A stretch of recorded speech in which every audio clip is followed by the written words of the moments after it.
आदमी गहरी नींद से अचानक उठा। उसने हैरानी से कंबल हटाया। बिस्तर पर 5 प्यारी छोटी लड़कियां बैठी थीं। उन सबने एक साथ चिल्लाया, अंकल हमारा घर टूट गया है, क्या आप हमें रख लेंगे? पता चला कि ये लड़कियां उसकी बहन की बेटियां थीं। आदमी हक्का बक्का रह गया। एक बच्चे का ध्यान रखना ही थका देता है और ये अचानक एक साथ 5 आ गए। इससे पहले कि वो कुछ समझ पाता, लड़कियों ने पहली डिमांड रख दी, हमें सुपरमार्केट ले चलो, कैंडी खरीदनी है। दबाव में आदमी हिचकिचाया, पर उनकी मासूम आंखों को देखकर उसका दिल पिघल गया। भले ही उसे अपनी सारी जमा पूंजी खर्च करनी पड़े, वो उन्हें मुस्कुराते हुए देखना चाहता था। पर जैसे ही उसने हाँ कहा, उसके दिमाग में एक रहस्यमय आवाज गूंजी, लड़कियों को शॉपिंग पर ले जाने से तुम्हें 10 गुना ज्यादा इनाम मिलेगा। उसकी दरिया दिली को भगवान ने आशीर्वाद दिया था। खुशी से पागल होकर उसने तुरंत लड़कियों को लिया और सुपरमार्केट की तरफ चल पड़ा। उसने उन्हें अपनी पसंद की ढेर सारी कैंडी से गाड़ियां भरने दी। जब बच्चे गलियारों में हंस रहे थे और भाग रहे थे, तभी एक हादसा हो गया। उनमें से एक गलती से एक ग्राहक से टकरा गई। आदमी माफी मांगने दौड़ा, पर वो ग्राहक ने उत्सुकता से पूछा, अकेले बच्चों की देखभाल करना ज्यादा मुश्किल तो नहीं है? आदमी ने बेबसी से मुस्कुराया और 5 उंगलियां दिखाते हुए कहा, मेरे पास ऐसी 5 हैं। ग्राहक हैरान रह गया। कैंडी के पहाड़ों से भरी 5 गाड़ियां जब बिलिंग काउंटर पर पहुंची, तो आसपास के लोग अचंभित रह गए। कुछ नेक इरादे वाले लोगों ने उसे चेतावनी दी, 5 बच्चों को पालना मुश्किल है, इतना खर्च करने की जरूरत नहीं है। पर आदमी ने खुशी से मुस्कुराते हुए जवाब दिया, जब तक ये खुश हैं, हर खर्च लायक है। आसपास खड़े लोगों ने तारीफ में ताली बजाई। जब कैशियर ने टोटल 5000 यूरो बताया,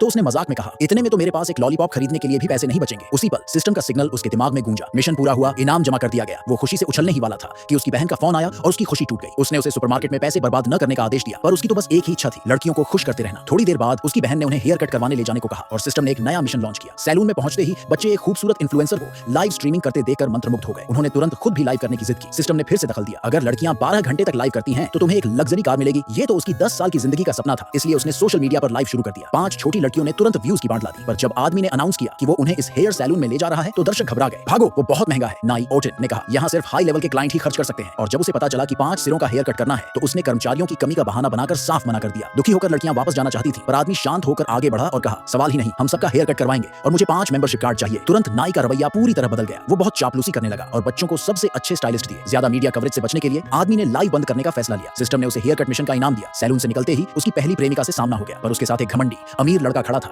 जिसने मजाक उड़ाने के लिए अपना सैलून मेंबरशिप कार्ड दिखाया। मुझे नहीं लगता कि तुम इसका खर्च उठा सकते हो। जवाब में छोटी लड़की ने कार्ड की तरफ इशारा किया, क्या आप इसकी बात कर रहे हैं? मेरे अंकल ने हम में से हर एक के लिए कार्ड लिया है। वहां पूरी तरह सन्नाटा छा गया। आदमी ने जवाब देना जरूरी नहीं समझा और बच्चों के साथ चला गया। घर लौटकर लड़कियां एक ड्रेस के लिए झगड़ने लगी। सिस्टम ने तुरंत एक नया मिशन लॉन्च किया, नए कपड़े खरीदना। आदमी मुस्कुराया, ठीक है, हम शॉपिंग मॉल चलते हैं। वो लोग बच्चों के एक लग्जरी स्टोर में गए। लाइव देखने वालों की हैरान आंखों के सामने, यहाँ तक कि सेल्स गर्ल भी हैरान थी। पर दुकान से निकलते ही उसका एक्स गर्लफ्रेंड से सामना हुआ। वो झूठी हमदर्दी दिखाते हुए सलाह देने लगी कि उसे अपनी औकात से ज्यादा खर्च नहीं करना चाहिए। वो आदमी सिर्फ नफरत से मुस्कुराया और सेल्स गर्ल को बिल बनाने को कहा। जब टोटल अमाउंट 5 लाख यूरो आया, तो सब सन्न रह गए। उसकी एक्स गर्लफ्रेंड, जिसे यकीन था कि वो नाटक कर रहा है, उसके पेमेंट न कर पाने का इंतजार करने लगी, पर उसने बिना पलक झपकाए पूरी रकम चुका दी। अविश्वास में वो चुपचाप उसके पीछे गई, ये सोचकर कि वो कपड़े वापस करने जा रहा होगा। ठीक उसी समय लाइव की अवधि आखिरकार 12 घंटे पूरी हो गई। सिस्टम ने वादा किया था, वो लग्जरी कार गैराज में उसका इंतजार कर रही थी। उसने चाबी ली और लड़कियों को घर छोड़ने के लिए तैयार हुआ। उसकी एक्स गर्लफ्रेंड जोर से हंसी, तुम टैक्सी लेकर जा रहे हो ताकि वापस आकर कपड़े लौटा सको, है ना? उसके नए बॉयफ्रेंड ने उसे मजाक उड़ाने के लिए अपनी कार स्टार्ट की और एक तेज सफेद रोशनी ने उन सबको अपनी जगह जमा दिया।